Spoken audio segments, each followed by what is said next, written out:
Good morning, friends of Lambda Island.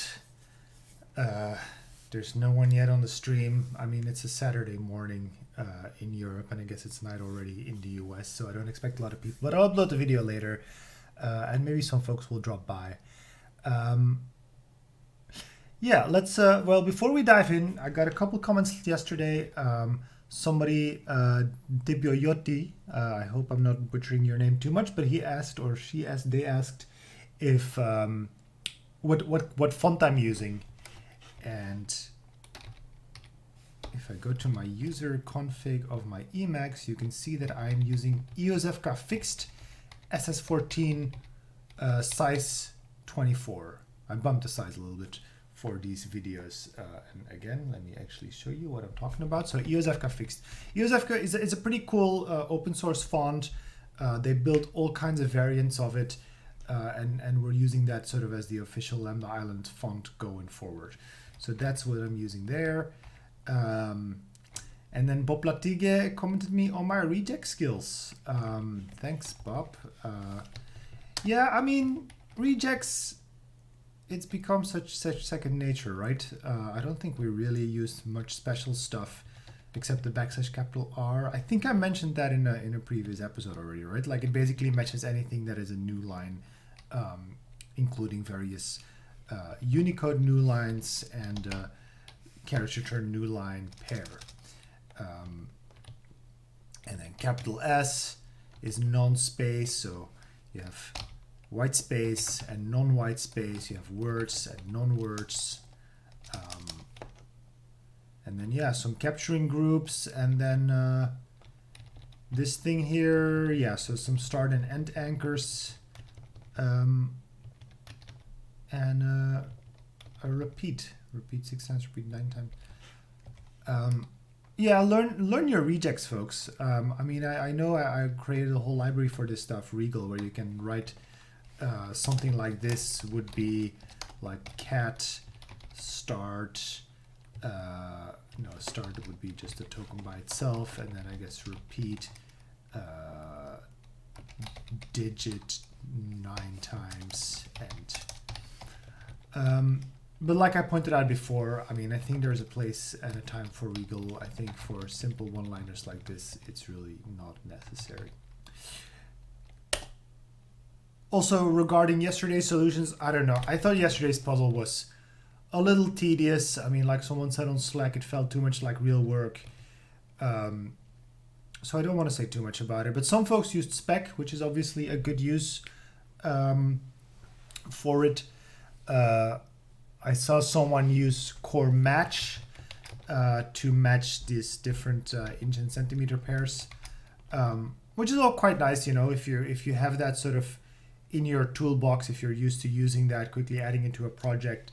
Clojure does not have pattern matching built in, but we do have core match, which can be quite nice. There's someone on the stream. I do hope they say hi in the chat. But meanwhile, oh, it's Vincent. Hi, Vincent. It's good to have your regulars. Okay, so today's puzzle, you could say I cheated. I already read through it over breakfast. I also had to go back to the first puzzle to see what the story actually was, because you board your plane. I had completely forgotten who we are or what we are doing. But as I understand it, we are still a Christmas elf or something like that working on the North Pole. But this year we're taking a break and we're flying to a tropical island, but we haven't gotten there yet. I'm just going to summarize what today's exercise is about. So you have your boarding pass, or actually you scan a whole bunch of people's boarding passes, and they have something like this on there. And it means like front, back, back, front, right, left, right. So you have first divisions between front and back, and then the last 3 are between left and right. And as they explain here, they call this binary space partitioning, where there's 128 rows on the plane, numbered 0 to 127.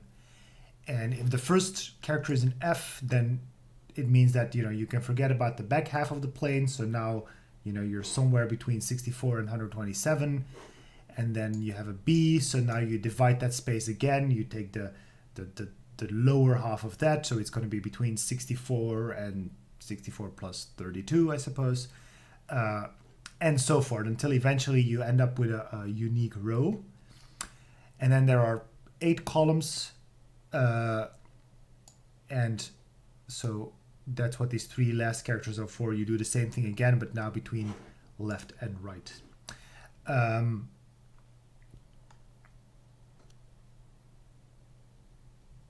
Yeah, and so what we need to do in the end is to tell them, yeah, and then so when you have the row and the column, you have row 44, column 5, you multiply the row by 8, add the column, you end up with a number. This is the seat number of this seat. And what is the highest seat on our boarding passes? So, like I said, I already read over this at breakfast.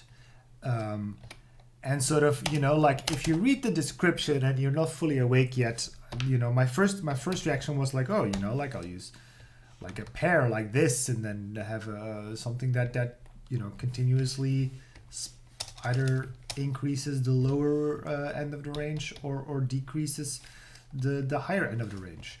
And I'm curious, like I'm sure there will be some people that solve it like that, but if you look at it, it's really just a binary number. It's just a binary number. So, but it's reversed. So, in this case, let's say that back is 0, front is 1, and then left is 0, and right is 1. So what are we gonna do? Well, first we have a B, that's 0, and then we have an F, that's 1, we have another F, we have another F, we have another B, we have another B, and we have an F, right? And I can do this to tell Clojure that this is a binary number. And we have 78. But we should have 7. So what am I doing wrong? Did I just encode it wrong? 0, 1, 1, 1, 0, 0, 1.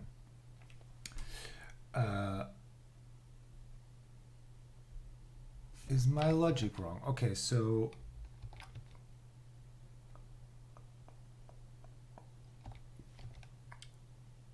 let's try this with the left and right, because we only have 8 to worry about there. And I guess, yeah, if we think of some, so for instance, RRR would be 1, 1, 1.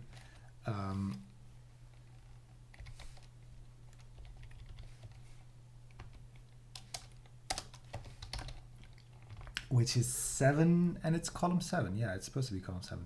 Whereas RLL, I think would be,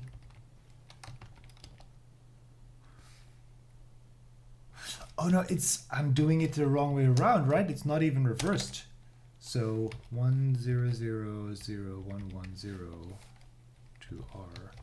And God bless for Rapples for checking the, yeah, thanks Vincent. Just realized. Because of course, you know, binary numbers like decimal numbers, like the leftmost position is the highest position. So that's cool. So that means that, you know, given an input like this,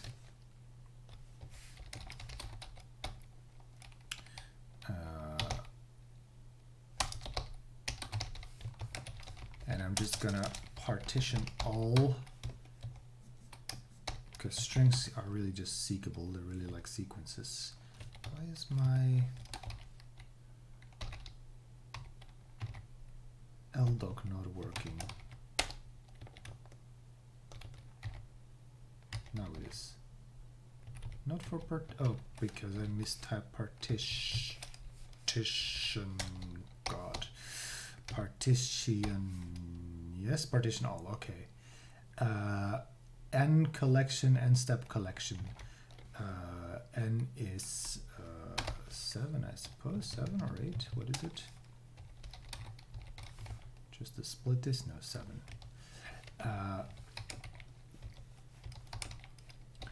And then, yeah, I can map over row with our, what do we call this? Mapping, cars, whatever.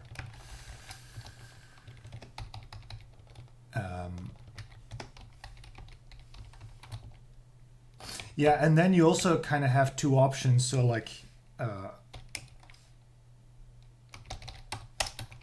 first thing I thought of was really just, to go via strings and then to parse that as a binary number, except that that's not the result we're supposed to get.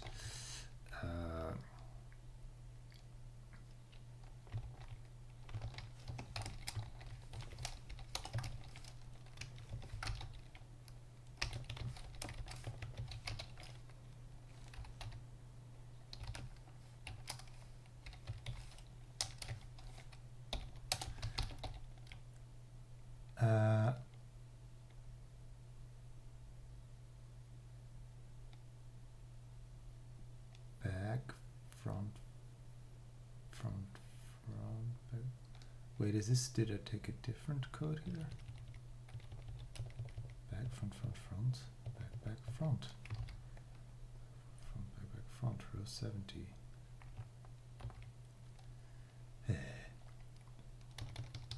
Back, front, back, front.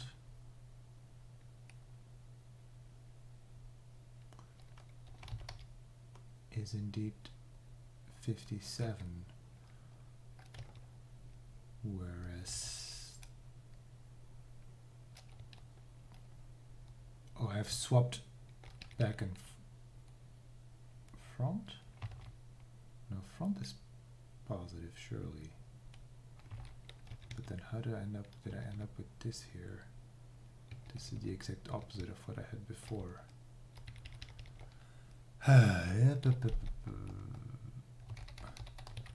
So, I mean,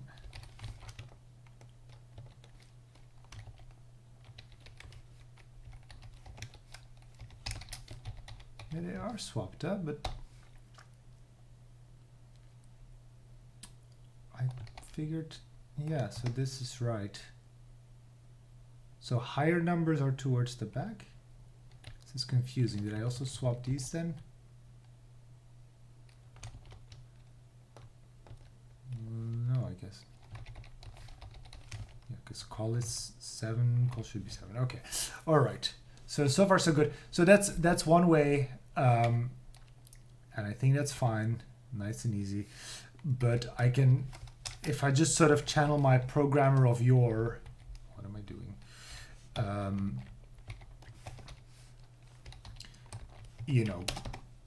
Representing a single bit as a character in a string is just, you can totally do that, but you don't do that. So let's do this the nice way, or the proper way. So I'm gonna start the same way, turn this into numbers again, and then we're just gonna reduce those starting from 0. Which I think is not maybe strictly necessary in this case. Yeah, so that's usually called accumulator, unless we have a better name for it, but accumulator is fine this time. And then we have a bit. And let's see, we first want a bit shift. Is it bit shift? No.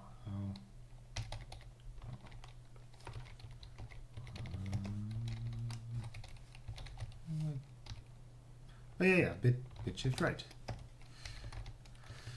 Bit shift right. Let's just call that num.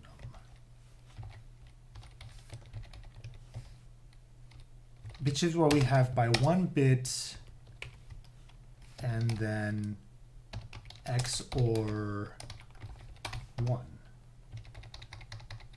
XOR, right? Not even XOR, just binary and. that. Bit end. Yeah, these are not functions I use every day.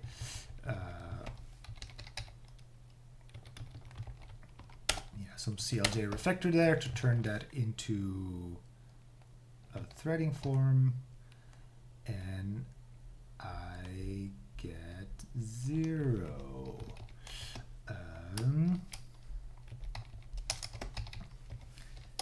Let's see, we start from 0, and then we bit shift right 1. I mean, that's still 0, sure, but then bit end 1 should be, oh, not bit end, bit or, because we want to set the lower bit. That's an or.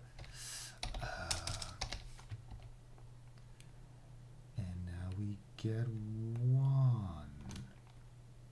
So this is 1, and then we start with 1 again.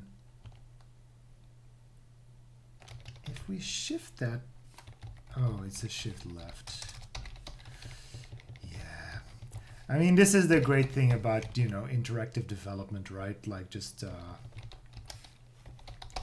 you just see immediately what you get. Okay, why are we? Oh, because of course bit or bits, not always 1. Yeah, so far so good. Now we're getting somewhere.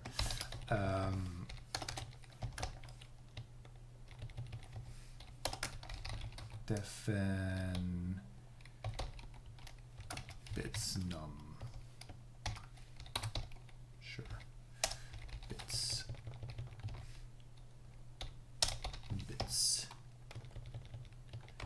And so now what we are looking for is a row. So, well, let's can just do this here, map over bits num. So now we have the row and the column, and then row multiplied by 8 plus the column. Someone didn't like my map. Need to slurp here. And bits num is not yet defined.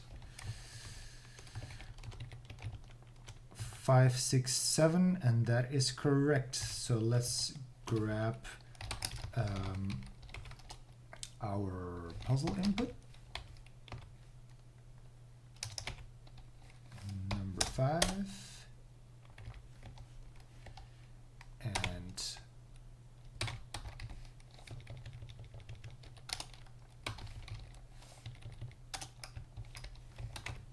just gonna copy that as before. Puzzle 5. At missing. Yes. Yeah, so these are well, I guess I can use the line seek again. Always nice to use a line seek.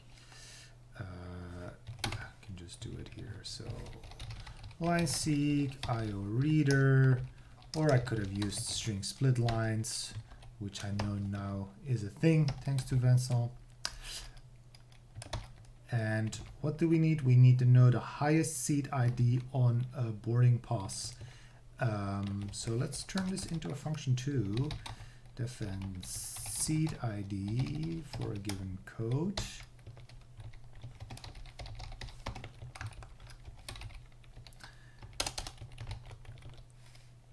So we can map seed ID real input. That's a bunch of numbers, and then we just say apply max. 908. 908. All right, so far so good. Ding! The fasten seatbelt signs have turned on. Time to find your seat. It's a completely full flight, so your seat should be the only missing boarding pass in your list. However, there's a catch.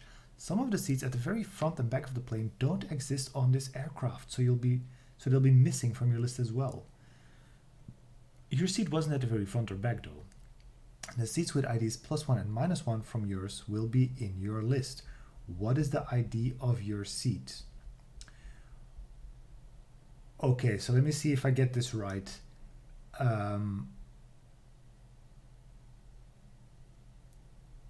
So we need to find a number that is not in the list, but the number, one higher and one lower should both be in the list.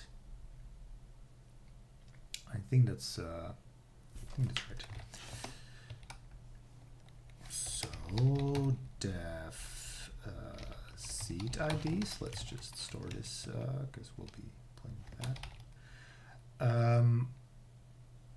Yeah, I mean, I could maybe easiest to turn this into a set, or no, I'm gonna sort this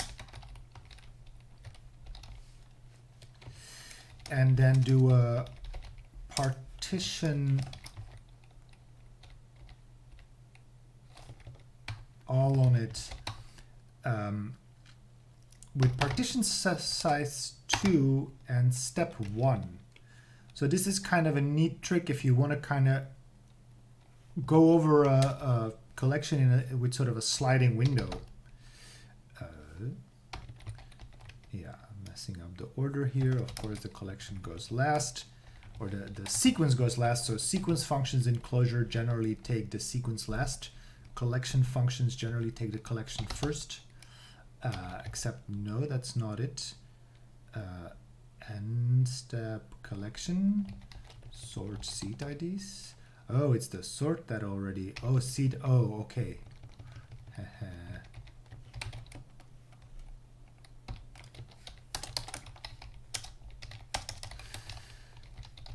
I already applied max here, so then you only have a number left, and that is not a sequence. But this is a sequence, and you see now that, so like we have 7, 8, 8, 9, 9, 10, 10, 11, right? So you kind of go over it one element at a time, but you're always looking at 2, and you can make it 3 or 4. And it's kind of sometimes nice to process things in a functional way. And basically, we want to find an entry in here,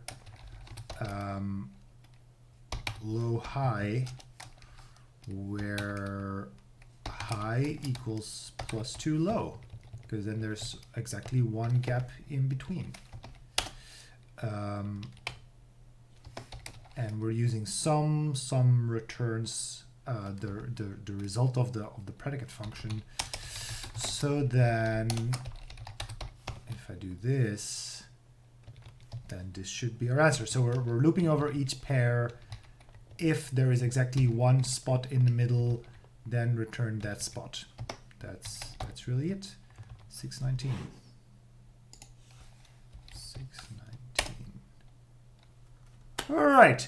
Yeah, that was again a fairly easy one.